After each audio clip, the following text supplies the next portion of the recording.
Hello everyone, welcome to the program. This is Politics Today live on Channels Television. I'm Sean Kimaloye here in Abuja. Tonight, we're going to deal with some issues related to the election and party issues. You remember yesterday, I had a conversation with a former governor, Ayo Fayose, and their reactions to what he said on the program, especially as related to Atiku Abubakar, the PDP, and the 2027 election. Tonight, let's get to hear from yet another leader in the party and a heavyweight in every ramification. But let's also tell you that the National Working Committee of the PDP, led by Umar Damagum, is threatening to unleash the police on suspended officers of the party for contempt of court. The acting National Publicity Secretary of the party, Mr. Ibrahim Manga, stated he's at a news conference in Abuja today, where he also alleged that some prominent members of the party are fueling the ongoing rift that has split the party into two factions. Take a listen to him. We are constrained to express our utter disgust and disappointment in our colleagues' resort to motor park approach to a mere suspension aimed at providing them with the opportunity to clear themselves of certain allegations leveled against them. Although we have detailed knowledge of the dramas, and this is in caps, the dramas are external, they are not internal, but they are indeed members of the party, and they are in privileged quarters, and they are the ones sponsoring these mischief makers, but it will end the way it has started, without any result. The masquerades should have been guided in their dance steps to avoid stripping themselves naked on the stage. In the face of the reckless violation of a subsisting court order, therefore, we are hereby left with no option but to deploy the services of security agencies in the enforcement of the rule of law. All right, now, we'll dig deeper into the crisis rocking the PDP. Now, also, I will take you to Edo State, and we'll also put our fingers and try to take a slice in dissecting what is happening between the APC and the PDP. The Labour Party candidate Olumide Akpata has given his own position as to whether or not he's going to pursue to challenge the outcome of the election in court. All of those who will dissect for you tonight. But the PDP is thinking that INEC is colluding with some element in ensuring to score through the process of scrutinizing the process. The APC says it doesn't have a hand in it, but there are a lot of back and forth. But let's get to hear from a former presidential aspirant within the People's Democratic Party and a publisher, Chief Dele Momodu, who joins us live from our Lagos studio. It's good to have you join us tonight on the program, Chief Momodu. Thank you so much indeed for joining us tonight. Good evening, Seun. My pleasure to be on your program. Yes. Always a delight to have you. Let's get a feel of how you feel of what is happening within the People's Democratic Party. Yesterday, Chief, former Governor Ayo Fayose said it's totally embarrassing what is going within the PDP. What are your own views? Well, yes, he's right that it is embarrassing, but who are the people causing the embarrassment? They are members of his group, led by the Minister of FCT, former Governor Nyesom Wike.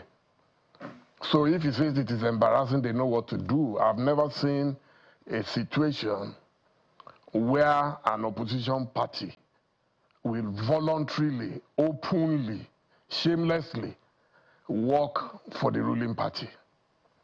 We're supposed to be in opposition.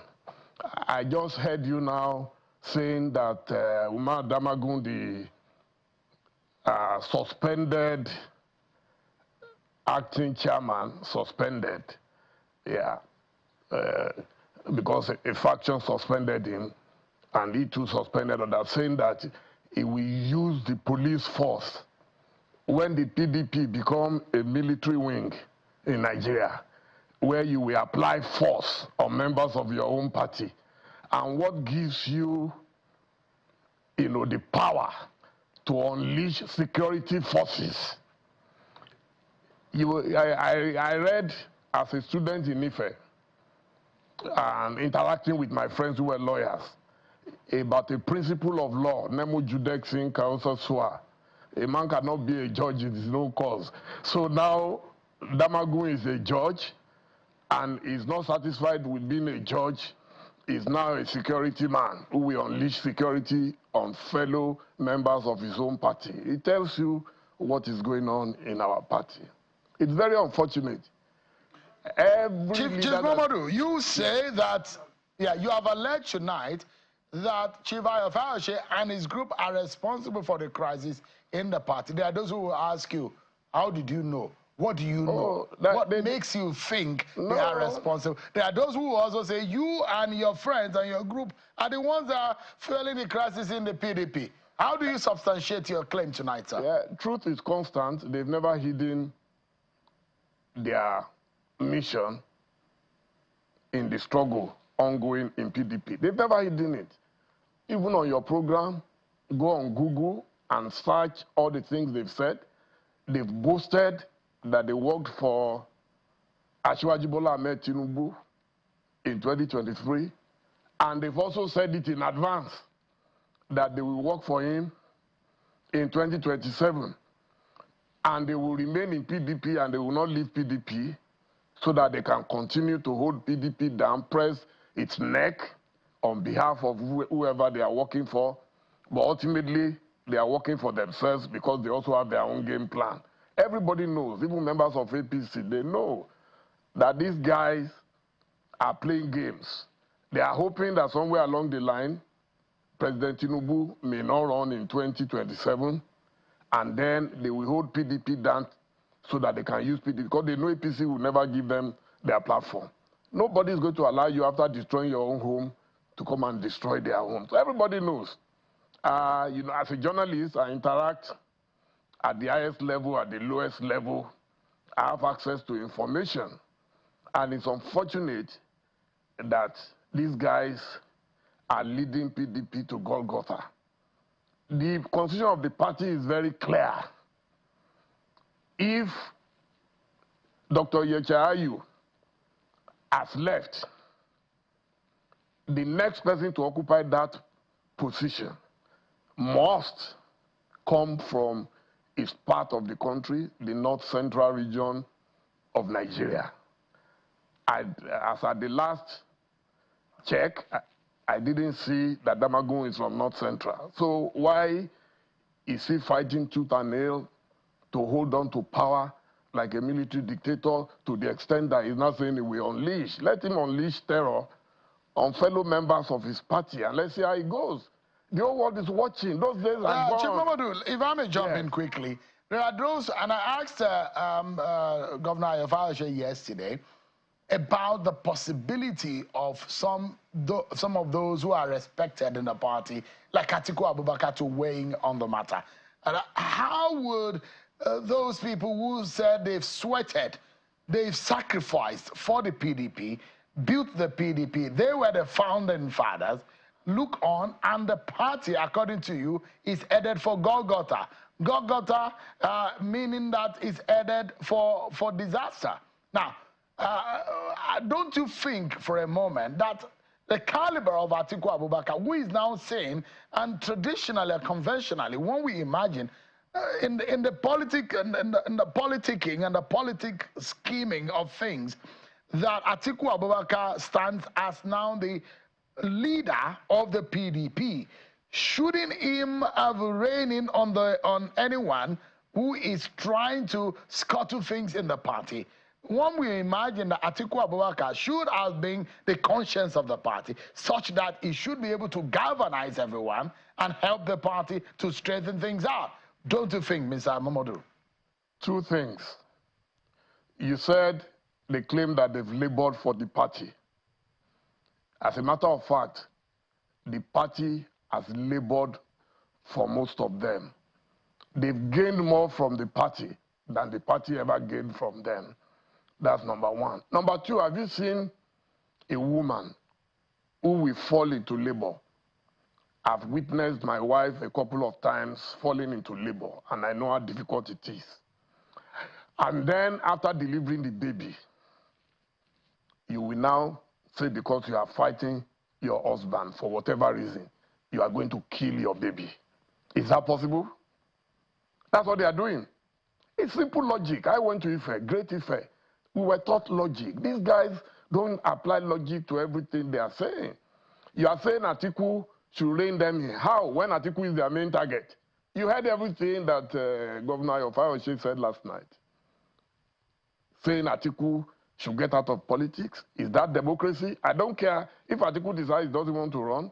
That is his personal business. But it is not Fayoshe that will tell Atiku whether to run or not to run. Why? If he says Atiku is too old to run, let him come out. I challenge him. I know he's a very bold person normally. Let him come out and say Tinubu should not run in 2027. Let Wike come and tell Tinubu not to run in 2027. You see, we fought for this democracy. I am a part-time politician. I'm a man of modest income. I'm not chasing anything in PDP or outside PDP. But I just want Nigeria to be good. Because if Nigeria is good, Nigeria parades some of the greatest human beings on earth. If Nigeria is good, you don't need a godfather. If Nigeria is good, you don't have to depend on politics, for a living. A lot of people in Nigeria depend permanently, parasitically on politics for a living.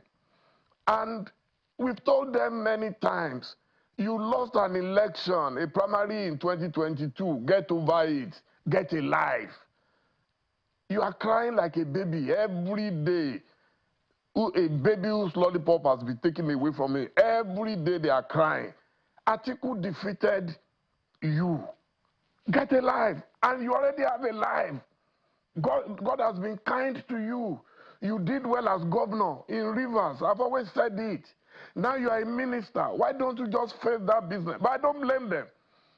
It is the president who has refused to rein them in. It's not Atiku that will rein them in because they don't report to Atiku. Atiku is not their boss.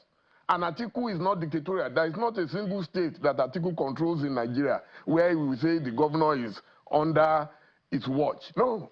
Atiku is a businessman who lives his life quietly with his family, runs his chain of businesses, admirably. So let these guys leave him alone to face his life. Let them also face their own lives. But if they like, let them kill PDP. It's obvious that they don't care if PDP dies. They are only holding PDP by the jugular because they are hoping that in the future they'll be able to use PDP to achieve their own personal ambition. There is no doubt that some people within that group still have, and that is what will ultimately also scatter them, because I know 2 or 3 of them who also have their personal ambitions. But there is one of them that's so rambunctious enough that will never agree any other person to take charge, because he must always be in charge. So Damagun and Co, they know what they are doing. If our Damagun, what more do you want? Now we're losing elections due to lack of concentration, not because PDP is not popular ordinarily, but it requires concerted effort. You cannot work for 2 masters. You want to work for APC, at the same time work for PDP. That's chaos.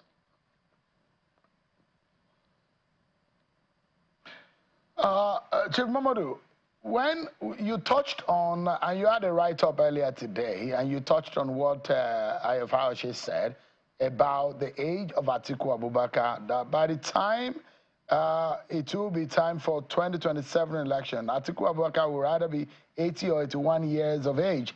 And he is of the opinion that at that age, is not healthy enough to lead a country as Nigeria because of the nature of the job. Are you of the opinion that Mr. Fayoshe is wrong, as though Mr. Atiku Abubakar should throw his heart in the ring? Is that what you're indicating, Mr. Mamadou? I have no right whatsoever to dictate to Alhaji Atiku Abubakar how he wants to run his political life. That's not my business. If he decides to run, those who don't like him will not support him. If I disagree with it, these people who are saying this thing, why did they not see Professor Yemi Osinbajo, the then vice president? Did they not see Abubakar Bukola Saraki? Did they not see Kayode Fayemi? And all these young stars. Chibukero, Timi Amechi, all of them. Omoyele Sowore, did they not see them? Why didn't they support a younger person? And like I asked in my release today, what has been the impact of these younger people who said they have been in politics? Go and check their state. What have they done for the amount of money made available to them? So why is the age cannot be an automatic qualification or disqualification in politics? Who would have expected a Joe Biden to come after an Obama? Who would expect a Donald Trump to be contesting a much younger, smart lady like Kamala Harris right now? So it is up to God and destiny. I'm a child of destiny, and that is why I have contentment. I don't have to struggle. I don't have to fight anybody to live my life modestly. So, but these guys, everything for them is like garrison operation, is by force, by fire. So, if Alhaji Atiku decides to run, good luck to him. If he doesn't want to run, no problem. But for anybody to want to muzzle him, why are they afraid of him? I can answer the guess. Is Atiku Abubakar a threat to Bola Tinubu wanting to run in 2027? I'm sure they believe so. I know those who believe so, that he's the only one right now. But from your own point of view, from your own standpoint, Mr. Dele Momodu, is Atiku a threat to Bola Tinubu running for re-election? It will be a threat if he's able to galvanize a mega political party. It will be a threat. Is it because people don't understand? Even if you say, oh, incumbent can rig, we saw what happened. Why did we bring Buhari in 2015? Buhari was brought because they knew he was the only one who had the capacity to unite the North. And then the rest will be to walk across the Niger, the Benue, and then bring people together. If that happens, it is very possible. Because right now everybody is crying in Nigeria. And don't forget the mood factor in elections. The mood factor is that if the mood of the nation is overwhelmingly opposed to the leader, now today we can see in retrospect that President Jonathan was one of the best leaders in Nigeria, but yet because of the perception that people thought he was not performing well, there was a lot of problems, insecurity and all that, so that mood factor then favored Buhari, who had even given up that he was not going to run again. So, one, so the mood, yeah, yes. Yeah. I was going to ask you, to find solution, you need to understand the problem. If I get you right, you are insinuating and you are blaming the Wikis, the Fayoshes of this world for the problem of the PDP. And you are also linking ambition of 2027 to the whole politicking within the PDP. If that is right, if it's not, what would you say is the problem of the PDP at the moment? And how can they solve it? Or perhaps, who do you think can galvanize or help solve the problem of the PDP as it currently is? Let me tell you, the elders of PDP would have to apply a lot of wisdom as well as a lot of courage. Right now, the people they are dealing with are reckless. They don't care. I've said it earlier. They don't care if PDP dies. If they cannot have it, then kill it. They've made up their minds about that. It's clear. Okay, how will somebody in a party be announcing to you that in 2027 we're going to support the ruling party, and they are still in the same party? Once upon a time, some people left PDP when they were aggrieved. If they had destroyed PDP, would there be a party for them to return to? They didn't destroy the party. That's why they were able to come back. Anybody who has any iota of shame, if I'm aggrieved, I always tell people, look, there was a time as an editor, I was removed and promoted upstairs, and I felt I was promoted into redundancy. I resigned the following day. When I told all my friends, I said, why would you resign? I said, because I have shame. It's obvious that this company no longer needs me, and that is why they have promoted me upstairs. The following day, I resigned. If I'm tired of PDP, I'll resign and go. And so what these guys are doing is either that they want to frustrate a lot of people out of PDP so they can have a free reign, which they are already having anyway. Now, every little thing they run to court. I've never seen a place where courts now run a party, where the courts will decide everything. Now, they have migrated from courts. Now they are going to security forces. We are going to unleash security. Who are they? To unleash security on people, Nigerians? Where were they when we were fighting the military? The president of today, his fame came from fighting the military. So these guys, because they've never fought for anything seriously, power landed in their laps. How can the acting chairman, suspended acting chairman of a party, be threatened to unleash security on fellow party members? What chicanery, what rascality is that? And everybody is watching. All the former leaders of Nigeria, this has gone beyond PDP, APC. A few guys are holding Nigeria to ransom. They are creating chaos up and down. It's unfortunate, but like I said, I'm a part-time politician. Mine is for good governance. As long as there's good governance in Nigeria, an average Nigerian does not care what our politicians do. They just want to be able to feed themselves and their families, to go to school, to get good health. That's all. And when I talk about Atiku, that's my admiration for him. He does not control any state. Atiku does not control any thugs. Atiku does not control INEC. Atiku does not threaten anybody with judiciary. He does not threaten anybody with the police. Only one set of people are controlling all these forces. And we all seem helpless and hopeless. I mean, it's unfortunate. Let me, just before you go, Chief Mamadou, I'd like you to comment briefly on the state of the nation, especially the economic realities that we currently face, the pricing of fuel. And especially today, the Minister of Budget, Mr. Bagudu, has said that the federal government is working hard to change the narrative and change things around. And there are efforts being made to ensure that the living conditions of Nigerians change. And he says that better days are ahead, and they are enacting policies aimed at revamping the nation's economy. Do you have a sense that there is light at the end of the tunnel, just like the Vice President Kashim Shettima also said today, that there is a light at the end of the tunnel? Do you see that ray of light, Mr. Mamadou?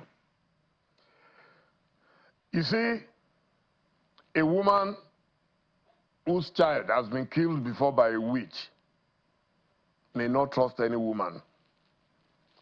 I've lived long enough in this country called Nigeria, 64 years plus, and I've listened to all the sweet talk by politicians and political leaders. I'm yet to see the sign of that light at the end of the tunnel. But I'm not going to argue with them. I wish them the best of luck. I want Nigeria to be good, as I said, so it's not in my interest for Nigeria to collapse. So if they do it well, history would applaud them. And if they don't do it well, the people coming after them will also tell them the same thing they are saying about Buhari, a member of their own party now, that Buhari left them collapsed the economy and everything. The same party accusing itself. So it doesn't take time. Before you know it, 4 years is gone. Maybe whatever they do, they get another 4 years. It's okay. We're used to it. At my age, I've almost virtually given up on anything happening from them, because we can see the sign that politicians... But Chief Mamadou, quickly, if let's take the words of the government. For example, the president who has said that, look, it's like the pain of childbearing. In the initial stage, it will be painful, involving some gnashing of the teeth. And at the end of the day, it will be better. Can we take the words of the president for it and for a moment believe that, let's be optimistic, is it possible? Do you believe in the capacity and the path that this government has been threading over the last few months or so, in the policies that I've made, that things can actually get better? We experience the initial pain, But do you see the capacity of the president in delivering to Nigerians better life in the long run? Sheung, Nigeria has turned me into an incurable pessimist. There is nothing you say, I will just sit down, look, and be watching. I don't know anything about capacity any longer. You see, you know the story of Abiku. Abiku has turned the herbalist into a novice. That is what our political leaders have turned Nigeria into. Leader after leader comes, makes promises. I remember I supported President Buhari in 2015. 2 months after he took power, I started writing letters. I saw the signs that we're going nowhere and we were just going into perdition. And he invited me over, and we had a talk one-on-one. 2 of us in a room, and he said, Dele, what have you seen? I told him. And I compiled all the things I've been writing about previously, and I said, I'm going to write about you. So now, in fact, I stopped writing in this era because I've seen that it's just a waste of time talking to people who will not listen. So I'm minding my business. Oh, people will say, hey, you're supposed to be the president's friend, you are this and that. So for me, I doubt that much will come out of what is going on, because even the people who surround the president, a lot of them are not ready for the change. They are not ready. Chief Dele Momodu. Yeah, thank you so much indeed. Chief Dele Momodu is a publisher and a former presidential aspirant in the People's Democratic Party in the run-up to the 2023 presidential election. Thank you so much indeed for your thoughts tonight. Thank you, Sheung. I appreciate it. We'll take a break, everyone, and when we return, we shall be delving into the issue of Edo governorship election and the aftermath. What has become a major debate between the PDP and the APC. INEC has now been thrown in the middle. We'll be getting insight into all of this when we return after this break, everyone. Join us again.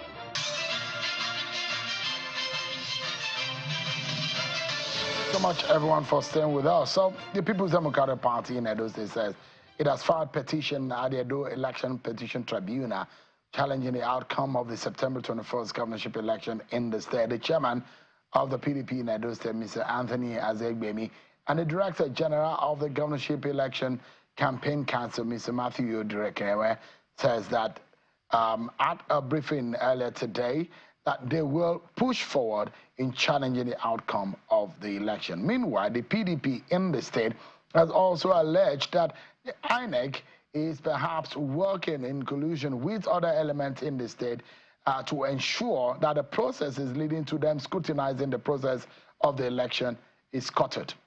Let's get insight into some of these issues tonight, everyone. I'm being joined by a member of the PDP Campaign Council and a lawyer, Anthony Ehilebo. He joins us from Benin City. Is virtually joining us tonight. Thank you so much, Anthony, for joining us. Thank you very much, Sean, for having me. And also it's been a while since I've been with you. Thank you so much. And a leader in the PDP, in the APC rather, in Edo State, a former member of the House of Assembly in Edo State, Honorable Washington Osifo, is live with me here in Asoro. It's good to see you. Thanks for having me, Shehu. How are you? Thank you so much indeed. Yeah, thank you. Since they say he who alleges need to prove, let me come to you, Mr. Anthony Ehilebo. Your party has consistently over the past days that you sense that there's something wrong with the manner in which INEC is going about its duties, and INEC has come out to say, well, this is our position. What is the sense that you have about the inspection of beavers and the materials? Well, Sean, it's not he who alleges. It's a statement of fact and a statement of the truth. We won the election very clearly, and we're robbed in broad daylight, brazenly. Our democracy has been thrown to the dogs, and we're left befuddled. We're left worried that is this the country, is it the democracy that we want to practice? Imagine an election where the Independent National Electoral Commission has parroted through its director of publicity that these are the measures we are going to take to give you a free, fair, and credible election. You conduct your election at the polling units You collate there, you take that to the RAC Collection Center, you take it to the LGA Collection Center, and therefore take it to the State Collection Center. But a situation where we did this in certain local governments, and then we came towards the Edo South, and local governments like Ego, Ikpoboka, Oredo, this process was skipped from the unit collation to the ward collation. You find out that the local government collation was skipped and taken to the state collation office to collate, bypassing known INEC laws. Listen, Shehu, I remember the last time I was on your show. I think I was with a friend of mine called Atoye Ario Dari. He's late now. But I think the struggle and the fight he fought to get certain amendments into our electoral act are now being thrown to the dogs. We no longer can say that we have a democracy that we can be proud of. And to think about it with such pain, that some of us put our lives on the line, went to protest at the National Assembly to have these amendments made, only for INEC to come to Edo State and truncate all of these things. Look, we got orders from the election tribunal, Justice Pochi, to inspect the beavers as of 15 days ago. Last week, Monday, we approached INEC with this court judgment, this court orders, that we should inspect the beavers machine. Only for us to get to INEC offices, and they said, no, we could not inspect it on that particular day. The INEC rec is not available, it's not the state rec. Remember, Shehu, we had raised our objections to this particular INEC rec, stating that where he's coming from does not give us comfort. But everybody said relax. He said relax. I'm going to do things according to the way it's laid out by the law. Now, by the time we got to inspection, he refused to attend to us the first day. The second day, we got another order. He invited everybody to come to INEC office, thereby causing commotion. Our forensic analyst got to INEC office, was harassed by APC thugs led by the APC chairman, Jared Tenebe. His phone was broken, he was harassed, he was beaten. Our lawyers were threatened. In fact, our lawyer his life was threatened at INEC office by the INEC chairman directly. And I'm saying this directly on TV because it was a threat that was issued to him there. The legal officer at INEC was threatened several times. People who reside around that Aduwawa area were harassed for close to a week by thugs that were mounted at INEC office. In fact, I've never seen such a brazen, Mr. Ilabo, just for a moment, let me bring in Honorable Osifo into this conversation. Is this alien to you? Or how do you respond to what is describing that looks so bizarre? Well, I can understand. You started by saying that he who alleges must prove. I was with him, and he repeated it to you, meaning that as a lawyer, he understood perfectly what you were talking about. In other words, what you were telling him is that facts are sacred, although opinion is free. I haven't listened to what he said. He has given opinion, not facts. What are the facts? He is aware that the election tribunal and all the issues surrounding election conduct is sui generis, meaning that it's special and it's time-bound. On the basis of their rights, having lost and they proceeded to request for the order of the tribunal to inspect election materials, it was granted. Now, in line with the order, what was granted was in sequence, inspect the voters register in that order. When APC also filed for an order for joint inspection, and it was also granted. The first day when they went, that he is saying that the INEC rec was not around. INEC rec couldn't have been aware. I am not holding forth for INEC, but this is exactly what happened. Couldn't have been aware and be waiting for you to bring an order that was not known to him as that you were even coming to the office. But there were other officers on ground. APC obtained its own order for joint inspection, for justice, for fairness, and we were there. When we got there, rather than him obey the rules of the tribunal, the order of the tribunal, namely to commence inspection from the point of voters inspecting the voters register, they opted to go for the beavers.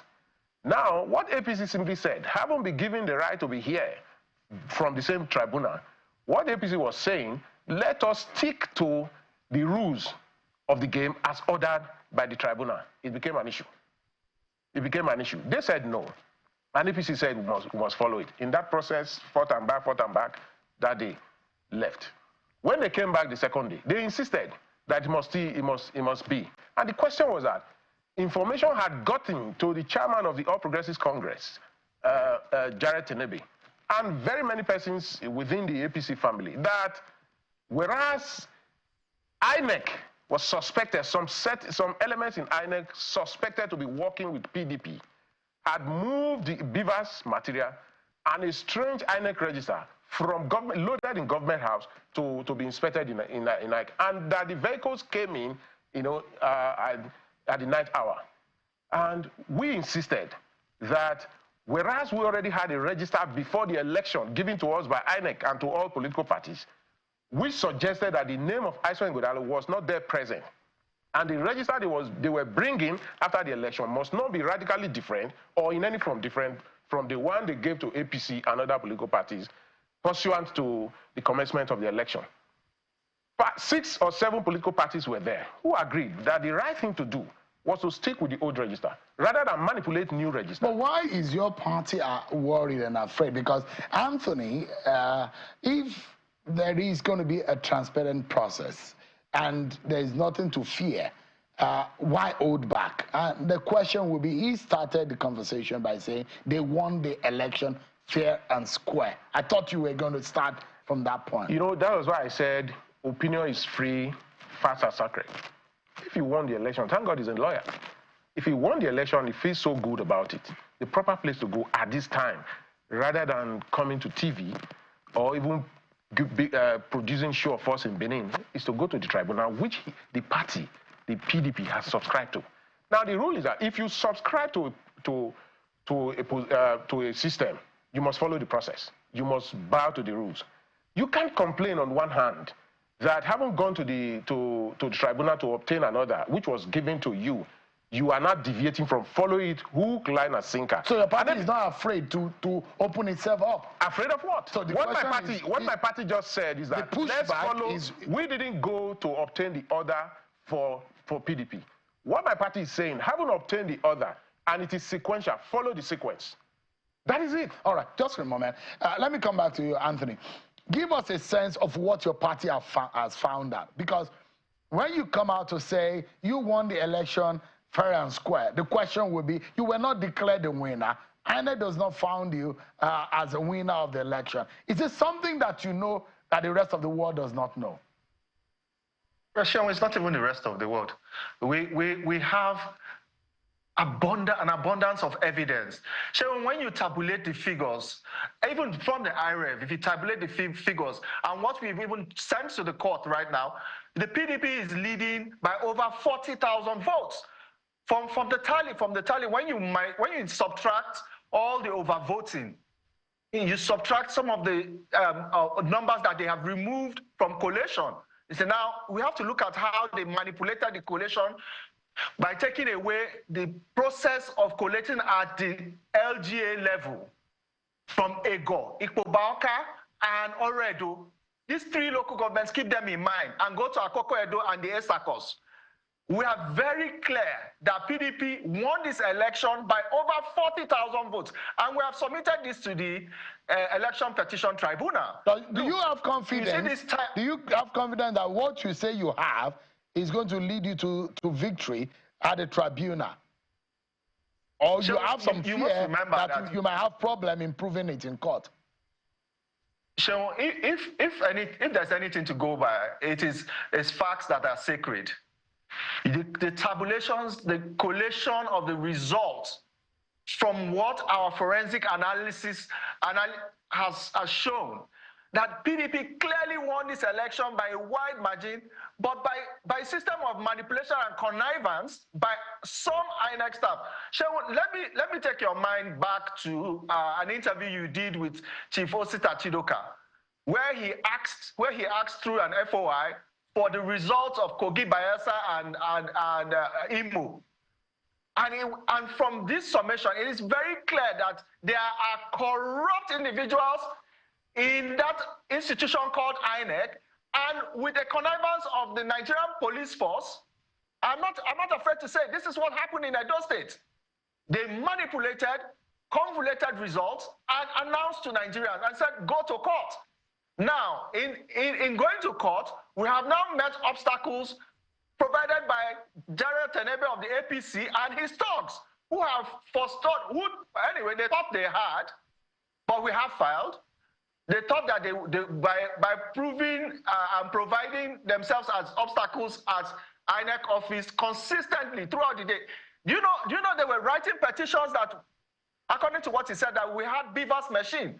Listen, Dr. Aswa Godalo, and for what he stands for a clean, fair, and transparent process.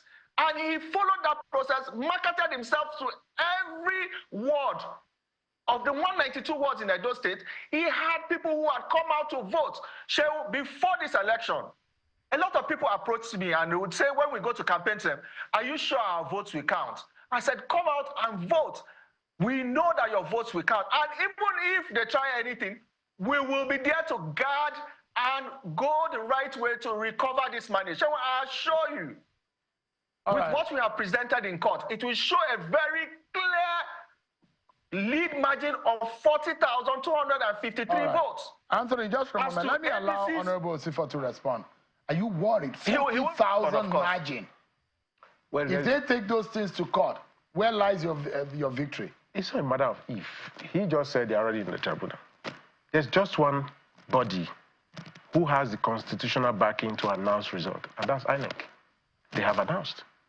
And you see, a bad loser will always complain. So for me, when you started by asking, am I surprised? I am not surprised. You see, the truth is that I sympathize with Aswan Godalo. Aswan Godalo didn't lose the election. Godwin Obaseki and PDP lost. Because Aswan Godalo, if he knows Aswan Godalo very well, I am sure in his private meeting with Aswan Godalo, because several persons are aware before the election that the result was going to be like this. Meaning that Aswan Godalo was going to lose because he was riding on the back of Godwin Obaseki all through the campaigns.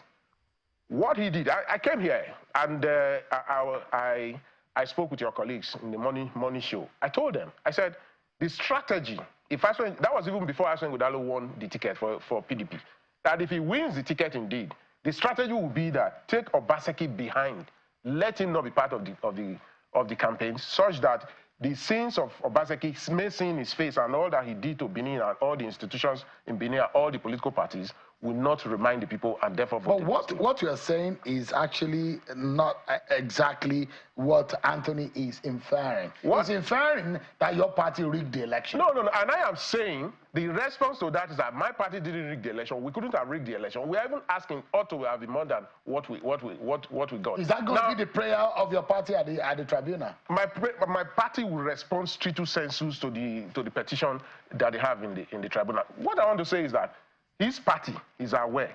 I don't know him. I'm sure he's a stranger, like Aswan Godalo. So Edo people, knowing what Godwin Obaseki did to all political parties and the institution, marks one thing, that never again was a stranger going to come and separate and divide us and loot or cut away what belongs to our general welfare on behalf of those who do not live within the 4 walls of Benin. Now, he knew, and Aswan Godalo, I want to say, I sympathize with him, that he lost, not because he wasn't a good man or he wasn't a good material, but because he rode at the wrong time on the back of a man who had offended so much the Edo people before he came. So it was not difficult to stick them together.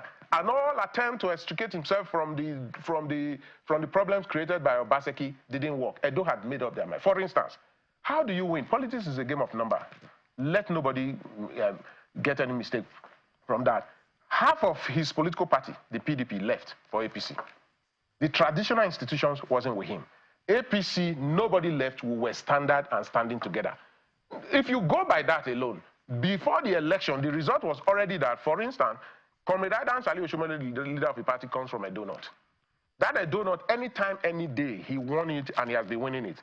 Are you now looking at Philip Shaibu, the deputy governor, who had problems with him, who helped him in 2020 to win the election, now leaving him and joining the APC? What do you expect? The vote in Edo North will be consolidated. No wonder they had 6 over 6.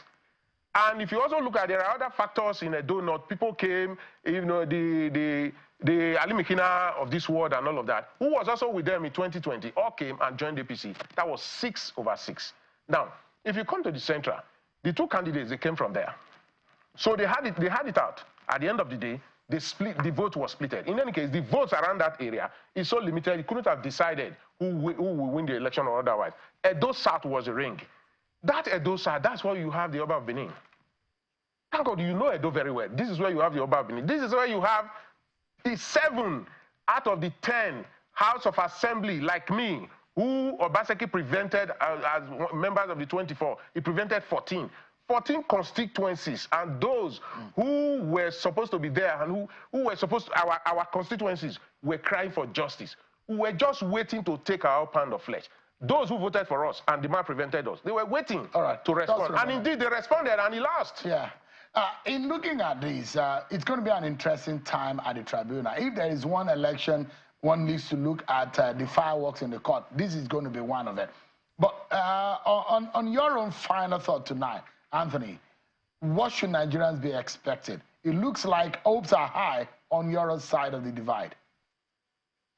Oh yes, Sean, hopes are high. But I need to respond quickly to him saying that Dr. Aso Ighodalo is a stranger.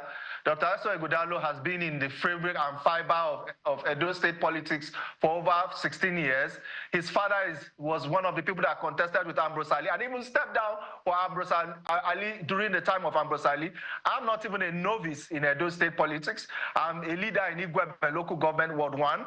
So that I think that when people make such assertions, they should be very careful about how he says those kind of things. If we remember, it is governor-elect or candidate that had a godfather that was carrying him up and down and speaking for him, not Aso Ighodalo, who campaigned on his own and on his own mettle. And for all intents and purposes, Governor Obaseki did very well in Edo State, and his Governor Ighodalo, who is the people's governor, will come and continue that legacy. I am very certain of that, if the courts led by Justice Kekere Ekun were to give justice as it ought to be given, Aso Ighodalo is the incoming governor of Edo State. And I assure Edo State people that he will fight for that mandate for as long as he needs to keep fighting for it, and he will not let them down whenever he gets that mandate from the courts. That is a certain fact, because APC did not win this election.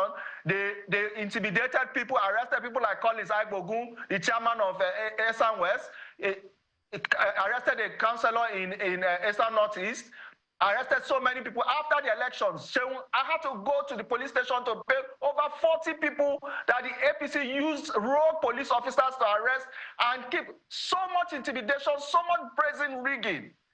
But I can assure you that you cannot take the will of the people for granted. Let me come back to you. Your final word. I mean, where do we go from here? You mentioned that some of you who are who were not allowed to be sworn in, and has the party paid you in any way? No, the party. I think the party is doing something about it. You heard Comrade Adams Ali Oshomole on the floor of the Senate. Talking to his colleagues and with the president of the Senate presiding, and you see how sympathetic he narrated it, even to a point he said he wouldn't want to use a word that may be seen as derogatory. No thanks to Obaseki. And even my lawyer friend that is talking, that nobody saw anything or any injury done to democracy. I'm surprised, I'm miffed at the way people are reacting, you know, on behalf of what they say, robbing democracy because they lost elections. So, you know, at the end of the day, the president is aware now, and the president is taking the driver's seat, and he has promised to deal with the issues of the 14 in ways that will bring justice. So we want to thank the president, you know, for that. I want to thank the Senate president, and most especially our leader, Comrade Saliu Shomole, for the show of love, for the show of commitment. And I want to say that it is in our DNA to do what is right at all times. I wanted to salute the dexterity and the commitment of the other 13 members who were not sworn in. You know, they believe in the party and they believe in the Edo project. And again, I congratulate Monday Ukpewulu, the governor-elect of Edo State. Washington Osifo, a former member of the House of Representatives, and Anthony Ahilebo, a member of the People's Democratic Party and a lawyer. Thank you so much, gentlemen, for your time tonight. Well, that's our show for today, everyone. Many thanks for watching. I'm Sean Kimale. God bless Nigeria.